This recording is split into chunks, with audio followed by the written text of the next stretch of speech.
వీరశైవ కళ్యాణ మండపం నందు వీరశైవ సాధికారిక సమ్మేళనంలో ముఖ్య అతిథిగా పాల్గొన్న శాసనసభ అభ్యర్థి శ్రీ వై సాయిప్రసాద్ రెడ్డి గారు, తర్వాత లోక్సభ సభ అభ్యర్థిగా పోటీ చేస్తున్న బివై రామయ్య గారు, డాక్టర్ మధుసూదన్ గారు, చంద్రశేఖర్ ఎమ్మెల్సీ చంద్రకాంత్ రెడ్డి గారు, సుగురప్ప గారు, తర్వాత వీరశైవ ప్రముఖుల్లో ఒక మా వీరశైవ సాధికారిక సమ్మేళనం జరిగింది. దీంట్లో మా కోరికలు న్యాయపరమైన కోరికలు కోరడమైనది. దాంట్లో ముఖ్యంగా రుద్రభూమి విషయం కానివ్వండి, తర్వాత మన వీరశైవ లింగాయతులను ఓబీసీలో చేర్చడం విషయం కానివ్వండి, మన వీరశైవ మఠాలు దేవస్థానాలకు సంబంధించిన భూములను కానీ మరి ఇతరత్ర ఆస్తులను కానీ భద్రపరిచే విధంగా ఆయనకు ఒక మెమరాండం ఇవ్వడం జరిగింది. ఆయన మా కోరికలను ఖచ్చితంగా నెరవేర్చామని హామీ ఇచ్చి వెళ్ళడం జరిగింది. నా పేరు కన్నె మల్లికార్జున, వీరశైవ సంఘం వైస్ ప్రెసిడెంట్ ఆదోని.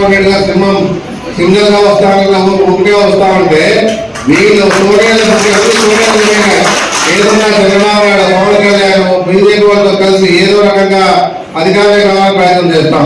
మీ అందరికీ బాగా తెలుసు, 52 రోజులు చంద్రబాబు నాయుడు జైల్లో ఉన్నాడు. ఎందుకున్నాడు?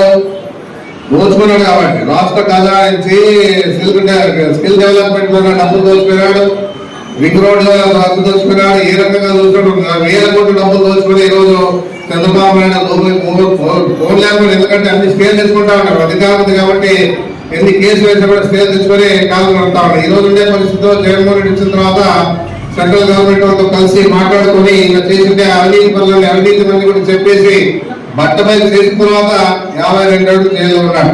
ఈ కేసులు పోవాలని చెప్పేసి ఉద్దేశంతోనే బీజేపీ వాళ్ళు కాలపట్టుకుని బీజేపీతో కుమ్మకే బీజేపీతో కూటమిగా ఏర్పాటు చేసుకుని ఆయన సీట్ ఇచ్చి ఈ రోజు వాళ్ళతో కలిసి కేసులను తొలగించుకోవాలని ప్రయత్నం చేస్తాం. ఇలాంటి నాయకుడు మాకు అవసరం అని చెప్పేసి మీరందరూ ఆలోచన చేయాలని చెప్పేసి కూడా నేను చెప్పడం జరుగుతాం. ఏదున్నా కూడా జగన్మోహన్ రెడ్డి పేద గురించి ఆలోచించాడు, ప్రజల గురించి ఆలోచన చేశాడు, అన్ని వర్గాల గురించి ఆలోచన చేశాడు. ఈ రోజు బీసీ, ఎస్సీ, ఎస్టీ, మైనారిటీ ప్రాముఖ్యత ఇచ్చాడంటే జగన్మోహన్ రెడ్డి గారు ఆయన ఆలోచన విధానం చూడండి. ఇక ముందుకంతా కూడా బీసీలు, ఎస్సీలు, ఎస్టీలు, మైనారిటీలు ఏ విధంగా కూడా అన్ని వర్గాల కూడా రాజకీయాలు కూడా ఒక స్థాయికి వస్తామని చెప్పేసి కూడా నేను ఖచ్చితంగా చెప్పగలుగుతా ఉన్నాను. ఏదున్నా కూడా ఇవన్నీ అమలు చేసినారంటే జగన్మోహన్ రెడ్డితో సాధ్యమైంది.